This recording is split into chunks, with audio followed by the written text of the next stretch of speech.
Okay, welcome everyone. This is lecture 5.2 on alignment and representation. Today's lecture will talk about, we're extending the concept of alignment and attention, and that will allow us to also start studying one topic I kept telling you about last week, I think, when we look at sentence level embeddings. We'll start studying other methods and other ways of embedding sentences and sequences. One of these approaches that is extremely popular in language, in natural language processing, and is now becoming more and more popular in multimodal as well, is the idea of self-attention. It comes under the name of one specific type of self-attention, which is transformer, and comes with its own particularity, like the idea of multi-head attentions and position embeddings. So we will study these. That will also allow us to start studying multimodal contextualized embedding, so like sentence level embedding as an example. And we also will start studying a topic that has been very popular in computer vision maybe since 2011, but really gained a lot of interest in natural language processing in the last 3 years, about pre-training on very large amount of data. And that will be allowing us to also study ideas of multimodal pre-training. So that's our goal for today. So contextualized sequence encoding. So we talk in lecture 4.2, if I remember correctly.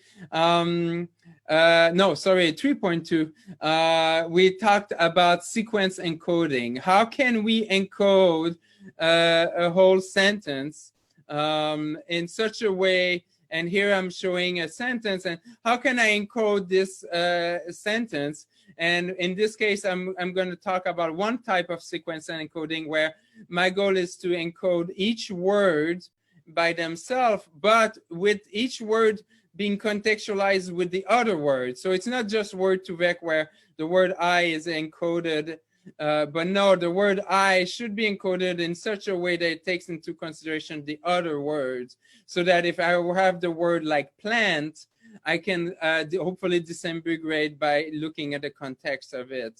So that's sequence encoding. There's another type of sequence encoding where maybe you get one embedding for the whole sentence or sequence. And that's also something we'll study now.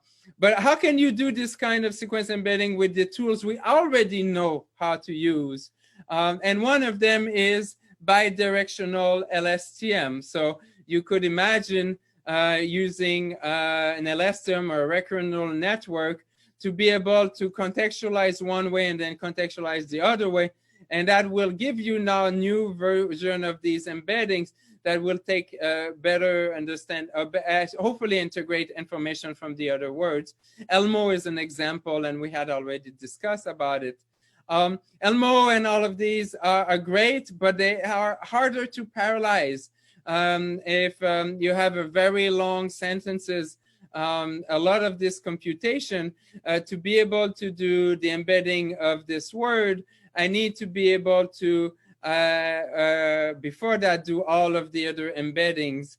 And similarly, you need to, that sequential makes things a bit harder. When we want to make things in parallel, you should have a second thing that comes to mind, that comes maybe more from the world of computer vision, is the idea of convolutions. That's the idea of like maybe having multiple kernels, and these multiple kernels could go, and we talk about time-delayed convolution network as a way to be that. And that's nice because now they can be parallelized, because to be able to infer the embedding at this point, I just need to be a local kernel, and that's the same thing with an image. I only needed to do it locally, and that allowed me to process almost the whole image very, very efficiently. But the challenge there is that you need to model, it can be more challenging for the long range, because this embedding will not directly take into consideration, unless you have multiple layers. Then you start having, but by default, the local will mean that you don't have the long-range dependency. Otherwise, it requires multiple layers of convolution. And that's what is often used in the CNN, but that brings the computation harder. And one thing also to remember is that these kernels here, although they are trained, as you remember, a kernel is kind of a template. It's looking for a certain type of patterns, and that certain type of pattern will help you determine the response to the kernel. But these are, in a sense, static. Static meaning that they are trained, they learn. They're not hyperparameters, they're still parameters. But at test time, these patterns are the same. So the kernel to analyze these two words was exactly the same kernel that was used to analyze these two words. So the set of kernels is the same for the whole sentence. And so maybe there are other ways we could study that. And yes, self-attention is a nice way for you to contextualize this. It can be parallelized. It allows for long-range dependency, and it can also be the attention weights, which is mostly, you could say, almost the kernel's weights are going to be dynamic as well. So that also allow for more flexibility. They come with a price. The number of parameters can be larger, so they're not like the perfect solution, but they bring some very great advantage. So I want to discuss about self-attention, and that's what we'll share for the first part of it, is how can I, and the goal, the formulation of the problem is I have an embedding already for each word. I already have an embedding, but I want to get new embeddings, but these new embeddings, they should take into consideration the other word. So if I wanted to get the embedding for the first word, the word H, here, the first word, I don't want this to just be dependent on the first word, but I want to also know what other words will be useful. And the intuition is I'm going to use attention. So the idea here is that I will have, and I will tell you how I compute those attention in a minute, but I will find a way in such a way that I have an attention telling me for this word I, finding a new embedding for it, how relevant, how important, how similar, how relevant is the second word. And that's what this attention is going to tell me, is like how relevant this is and how relevant this other embedding, the third word. And so for the word I, maybe by itself, maybe the other words may not change their meaning as much. I mean, the word I will probably have a very differently high attention here, but it may or may not be as important for the others. But for other words like do, like I do not like it, like I do not like, and for the word like, the not, like all of these, the like by itself is the meaning is by itself, if I just embed it, may be very positive. But if I put it in the context, like I do not, like the do not together, the do should really be aware of the not, and that attention should be higher. So at the first step, we're going to go and here the 1,1, the first one means that I'm looking at attention for that first word. And the second one here, and here is a 2, it's a 3, a 4, and a 5, tells me how much should how related are the other words. And so right now I will do the same way I do as an attention or any attention. I take and multiply these, and that will give me my new embedding. And so right now I show you for H1, and let's show it also maybe for H2, for the 2. So in this case, you will have a new set of attentions, and that's really interesting. So now you have a new set of attention. So do and I, is it important? probably doesn't change so much, but do and not very much. They're very, and maybe like the it probably not as much, but this is different. So I will probably have a very high attention here. That's what the hope. And then I do the same thing as I've done earlier, and then that gives me my embedding, okay? And so I'm just showing now for all of them just to make it a little bit succinct. But this is the idea of the important aspect. One important aspect of the self-attention is that I'm learning these, and I'm dynamically computing these attentions that are going to tell me how important the other words are to my words. And then I'm going to use all of these attention to be able to compute these new embedding. So up to now, it looks a lot like the other attention. It's just that instead of having it only one, I have it one for every word. And so that's one difference. But the basic concept is the same. You take the attention weight, multiply by the word embedding, take the attention, multiply the word, and then you do a sum, and that's what gives you the age. But how do I compute those attentions? And that's very that's where it gets a little bit tricky. It takes a little bit of time to get your head around, but like it's worth doing it because then it gets really powerful. So at the first step, I just need to say, although I said it's the same as the input, like these are the same, but for the transformer architecture, okay, up to now, this is called just self-attention. But I need to find a way to compute those attention weight. And then there's many different ways you could do that. But one that is really popular is the transformer way of doing self-attention.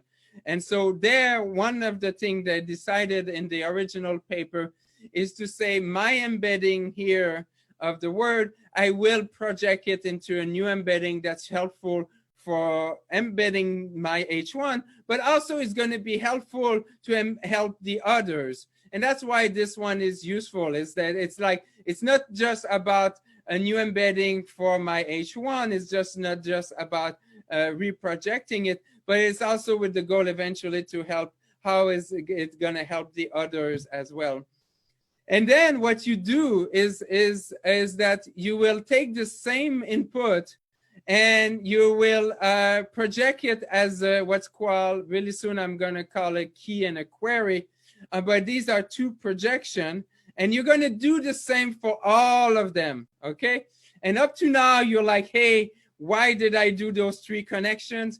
Just have a little bit of patience, and I'm going to explain to you. But just for now, take that same input and project it three different ways with those three different matrices. And this projection, these cues, I'm going to call them the queries. The keys are the K here, and then the values, okay? So query, keys, and values. And keys and values are usually, all three of them for now are all coming from the same input, okay? And that's why we call it self-attention. We're gonna talk about extension where the key, the query and the keys are different, but for now they're the same. So what the beauty is, and how do I get those attention? Because I didn't give you the magic on how to give these attention. The key here, and here's the idea, is I will look at, for this word, that's my query. For this word, which other word are useful? That's what this attention is supposed to tell me. And so what will I do? I will say, hey, for this word, how similar or how useful is it to that second word? So I have a query. So I take my word, I embed it in such a way that it becomes a query. And in the simple case, you could say it's just identity matrix if it's too confusing for you. But in practice, I'm going to project it in the space. in such a way that I can nicely compare with the other words. And I'm going to project it. So I'm project my word in the space such that all of the keys are going to be nicely comparable to that query. And then I do similarity. Okay, I do similarity. And then once I do the similarity with each of them, that gives me my alpha. Okay, that this alpha here, this alpha tells me how my query, how similar, how related is it to that key. And it should be high, huh? If you remember, because you should be by yourself, you should be relevant to yourself usually. But the second one says, hey, how relevant is it to the word do? How useful and relevant? And there, maybe not as high, but as we'll see later, when we start looking at it for the do and the not, then we'll see. But that's what this alpha is, says how relevant or related. And then this attention comes from the not, and then taking the queries together, and that gives you the alpha. This is the key of transformer self-attention. And I will call this process of taking an input, projecting it in a space in such a way that I project the other one and I compare it. This is a similarity function. This is a similarity function. And I say similarity function, one thing that should come to mind is kernel. Okay? Kernel are also great as a way to similarity. So I'm making a link. Don't overthink it. If kernel doesn't ring a bell, but I'm saying kernel in the sense of SVM, not in convolution kernel, but says in SVM. But yeah, what this is going to say is I want to know how relevant I is to the word not. And the way I do it is I will project not and project I in such a way that they're in two spaces, but the two spaces I've been learned in such a way that I can nicely use a similarity, and they use a multiplication in the transformer for simplicity, and then that gives me how similar or relevant they are, and then that's what's called scale dot product attention. It's just projecting both of them and then just doing the dot product. That gives me the attention. As you remember, this is a vector, this is a vector, this is a vector, but I do the dot product, then I get the scalar value, okay? And so I repeat this also again for the word I do, and then it's really interesting if you remember, because do and I, probably, again, maybe not as, but do and not, when I project them, they should be projected in such a way that they realize that they are important, and that is an attention that I want higher, because that's something that's going to be important. Because when I do the summation here, I'm going to sum over this attention and the value, this attention and the value, this attention and value. And so I want to, when I sum it here, to be sure the attention is high. And so you do it for all words, and I'm just going to show it like in a more compact way. So where I do it for all queries, I compare for that queries with all keys. That gives me all of these attention. Now I take for that query, and I'll go it for all keys. That gives me this attention.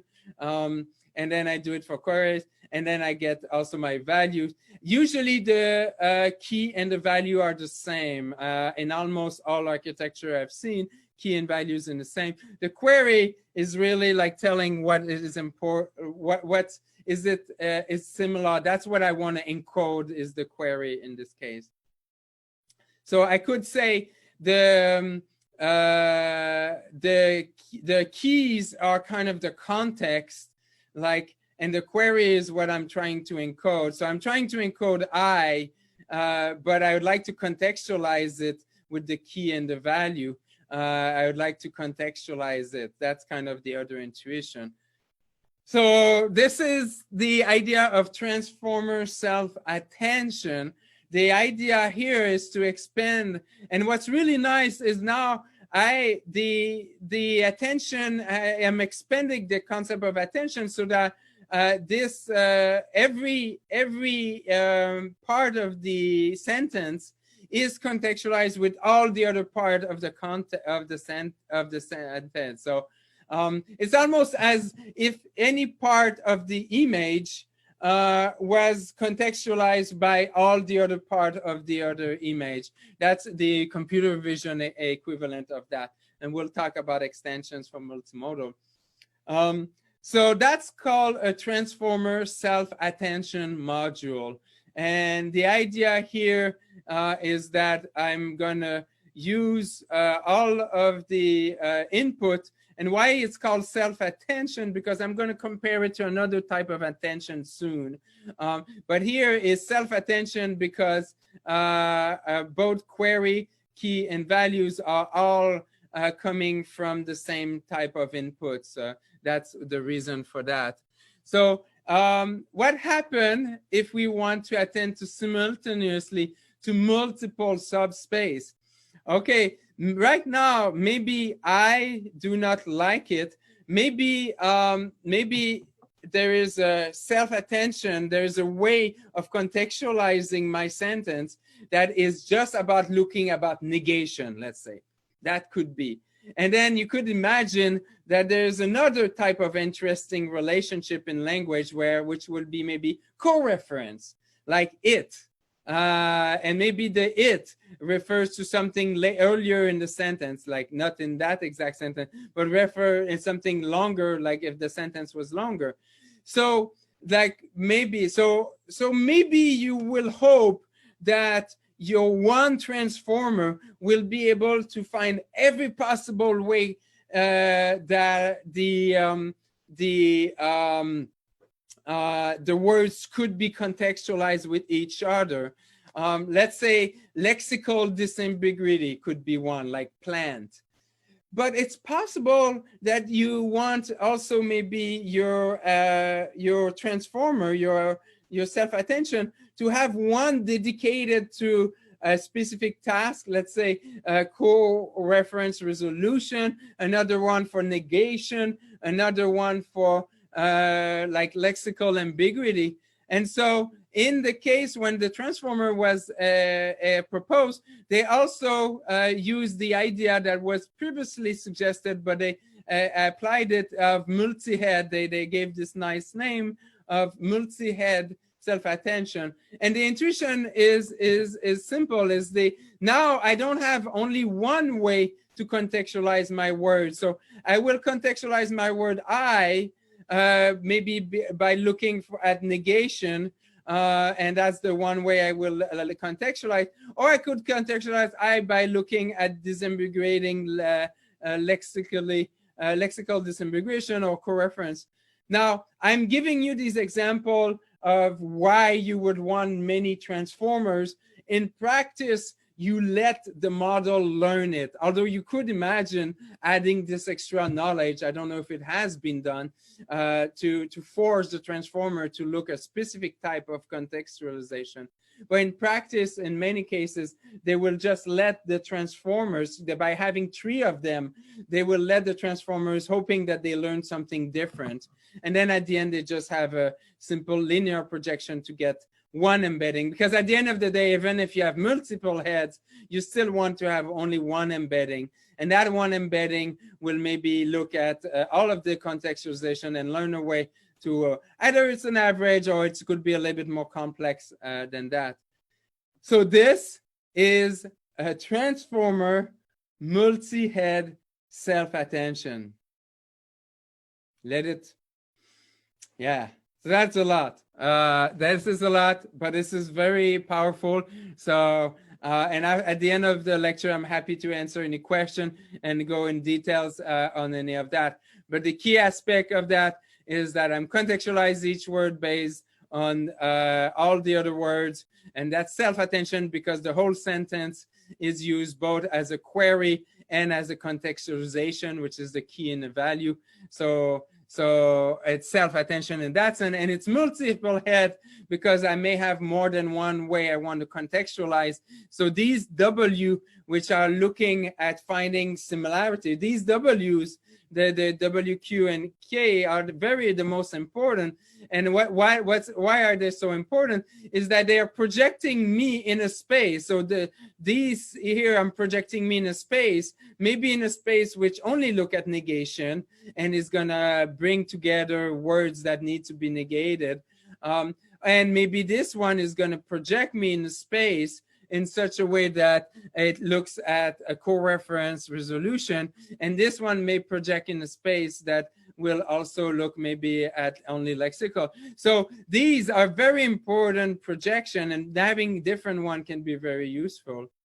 And then I want to ask you this question. Think about it for a second. I look at the architecture or remember the architecture of the transformer. What happens if I change the ordering of the sentence? Not like it do. So this H1 not, how different will it be? And I'm switching slide when I was this. Okay, how different that H3 when this was that ordering? How different is it when I put in this order? In the current version that I showed you, they will be exactly the same. Exactly. Okay, if you randomly initialize everything like to be equivalent, like they should be exactly the same. Okay, right now, the ordering of the sentence. So although it's really cool, huh? I contextualize based on the word, but unfortunately I ended up doing it at a big price, which is it's the equivalent of a bag of words. It's like the ordering is no important anymore. But you probably expect there's a solution for that. Otherwise, I would not ask you. Or maybe I would, but it would be an interesting research question. And so there is an idea, and that's one way to do it. And I think it's still, there's still research to be done on really what is the right way to solve that. But one way is to encode the position. So I have not like it do not. Look, well, it's even hard to say. And so I could imagine was the simplest one is to in fact encode as a one-hot encoding each of them. So I take each of my words, and I know what the original ordering is. In fact, right now I show them in a different order, but in reality, what I will end up doing is keep the same order I had. I do not like it, but then but because the algorithm will not know that I was the first one, I keep it as a one-hot encoding this, and the it was the last one, so it's the last one there. So that's one simple approach. There's a small extension to that I could do, which I take this one-hot encoding and I just project an embedding, and I just a linear projection of that one-hot encoding. And then there is this question, what's your feature? What is now your feature for the word not? And then one idea maybe to sum, although I will say between you and me, it's not my favorite, or you concatenate. That feels more intuitive to me.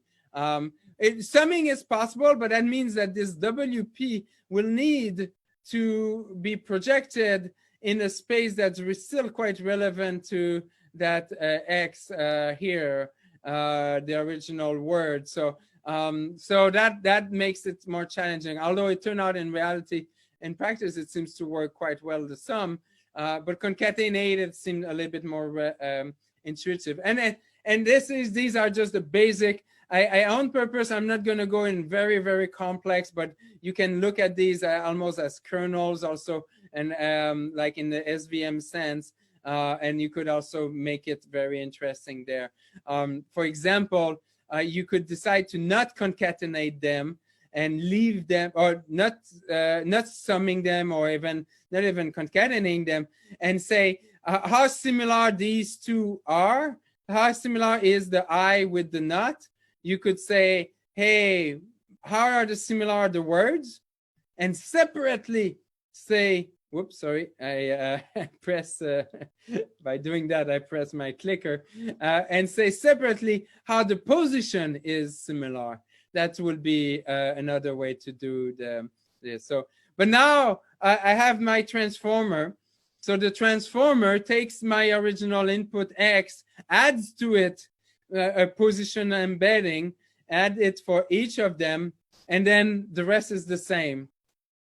You go, so you take my input and I put a position embedding, and then I simply, after that, that's the same transformer. And now, if I swap the order, that will matter. What it means swapping the order is like, and it's a little bit maybe confusing, but if I change the order, I do not like it. The position is the same. So whatever word I put here, the P1 is always the P1. It doesn't change. I can put any words, it's always going to be P1. And so X1, if I put a different words here, it would be different, but the position embedding will stay the same. And just in vector format for people, this is a vector format, and I'm going to use that vector format later on. I say vector, it's, in fact, to be true, it's a matrix format, because like this is a vector of vectors. So X is a vector, and for each of the words or elements in the sequence, I also have a vector. So a matrix format will be. And so the self-attention, if you remember, is we have the same input. So for the query, this is the thing we want to encode, and the context for it is the value as well. So in this case, I want to give the sequence to sequence. So now I told you how do I embedding. So now you should be able to take this idea, or maybe not able to train it, because that's going to be in a few more slides. But now you should be able to, at least if it's already trained, you should be able to take any sentence and embed it and encode it with this transformer. But I want to go, before we go into the training, which gets a little bit tricky if we want to do it in an unsupervised way, I want to ask you, like, how can I use this idea of transformer to do a sequence to sequence?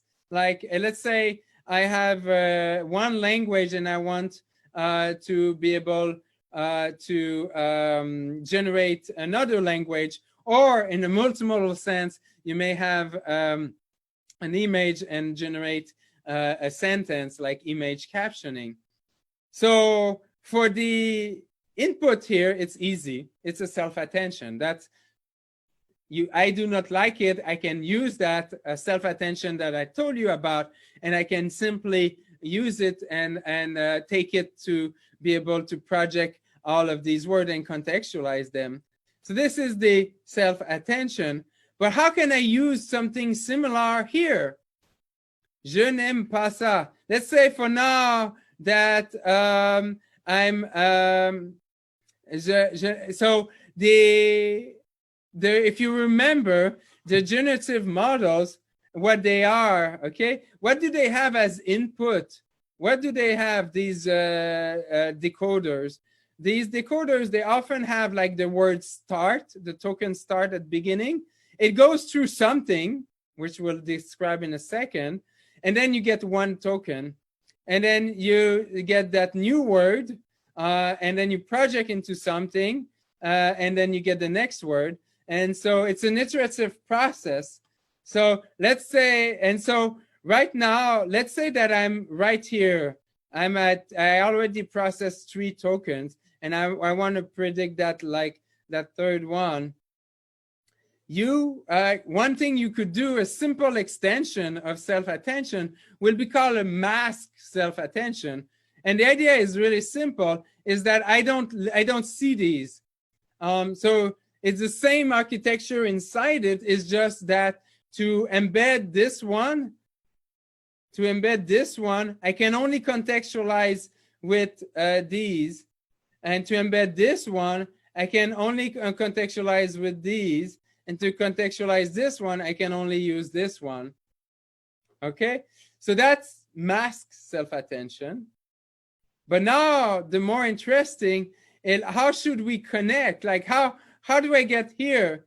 Because the self-attention up to now, the self-attention needed this input the same, like here self-attention, like it's the query and the key and the values are all the same.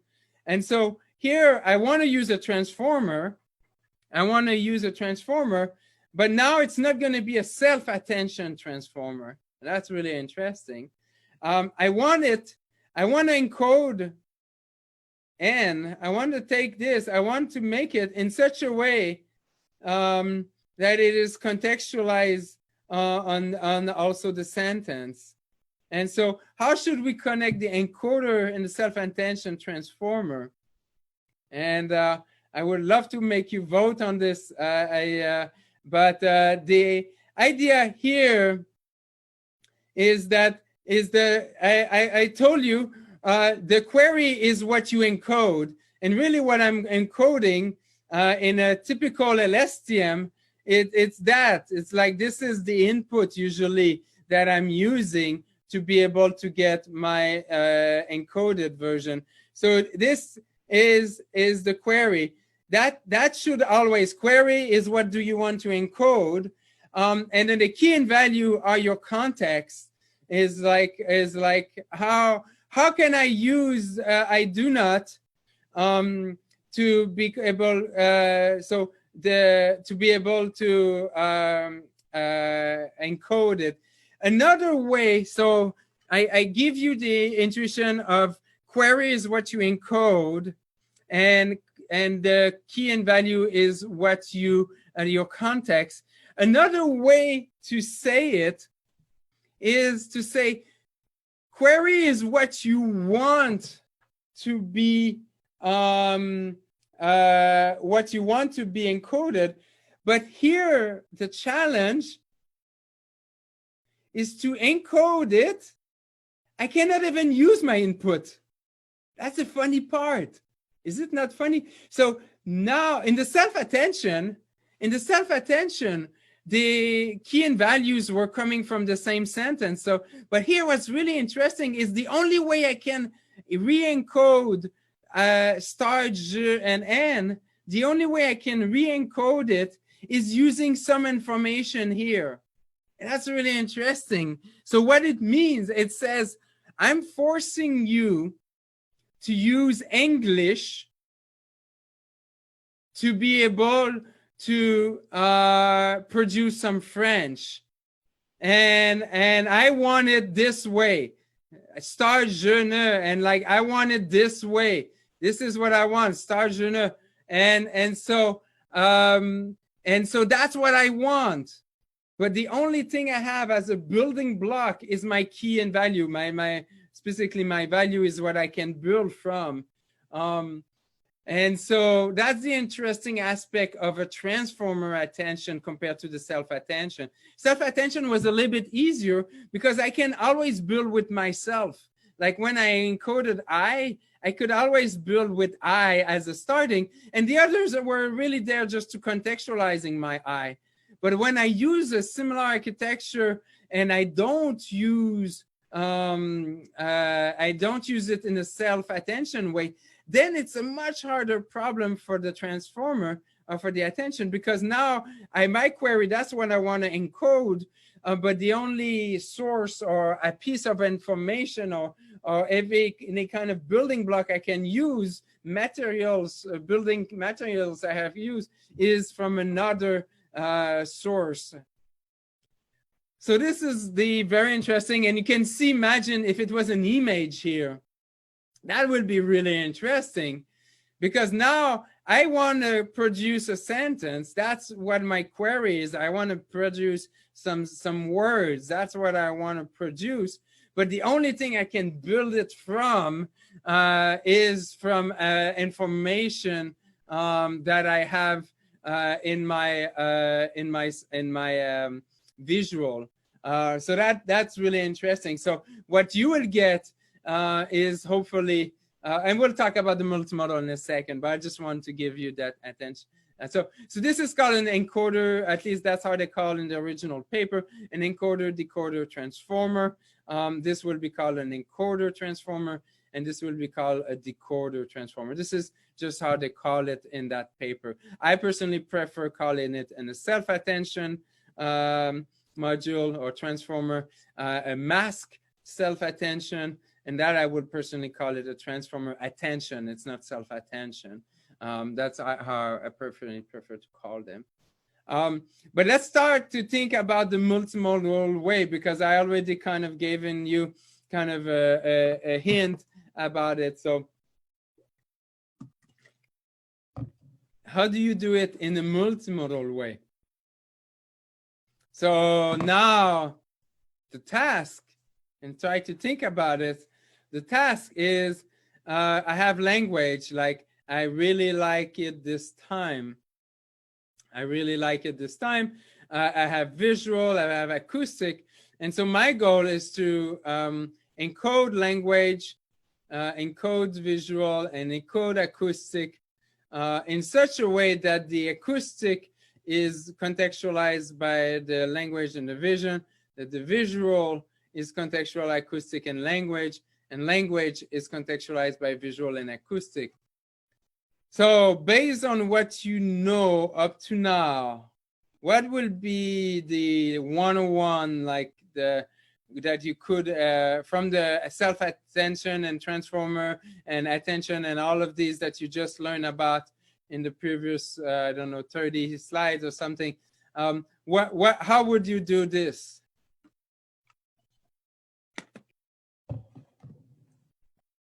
So the simplest way is to just make it a transformer self-attention. And that takes a little bit of time to understand, because it's a little bit weird to put together all of the same in one unique transformer, everything. But what it means, what would be the input in this case? Let's say I have 6 words. Let's say I have 5 frames, and let's say that acoustic, I'm looking at acoustic frame or acoustic observation. Let's say I have 10 of them. I have 10, 5, and 6. So how is the transformer? It's going to be just the sum of it. So it's going to be 21. So you're going to have a vector of 21, very, very long vector of 21. And then you will just do training of a self-attention. I didn't tell you yet how to train it, but let's say you know how to train it, or let's say it's already trained and you want to contextualize it. And then what you will do is take those 6 observations. Maybe you have a vector for each of them, and then say maybe from word to vec or something. And then you have from CNN, you encoded each of them. So you have 5 vectors. And here you have it maybe through your spectrogram or some other, and you have a vector. Or you use some acoustic features like MFCC. And so you have those 21 features, and then you will simply run through your transformer, and then you will take the last 10 and you will call it my embedding of acoustic. You're going to take the first 6, make it the embeddings for your language, and the 5 for your visual. So that's a simple. Now you have to ask yourself, what if I change the ordering of the visual, language, and acoustic? Will it know it? Will it know? Like you have 21. If I reshuffle them. Now, for the language, I have a position embedding. I could imagine position embedding also here using the same way. So, order 1, 2, 3, 4, and 5, and the same thing for acoustic. But how is it between modality? How do I do it? Position embedding. You can just create a modality embedding, a one-hot modality embedding, 0, 1, like a length 3 vector. So 0, 0, 1, 0, 1, 0, 1, 0, 0, to encode the different modality, and still have maybe a linear projection, like to project these one hot into something that will be closer in that space to the embeddings of each of the modality. But that's one way you could encode that, and that's in fact used effectively in some cases. So self-attention is one way to extend the idea of modeling this. Can you think of any other approaches? And one view is to do what I would call cross-modal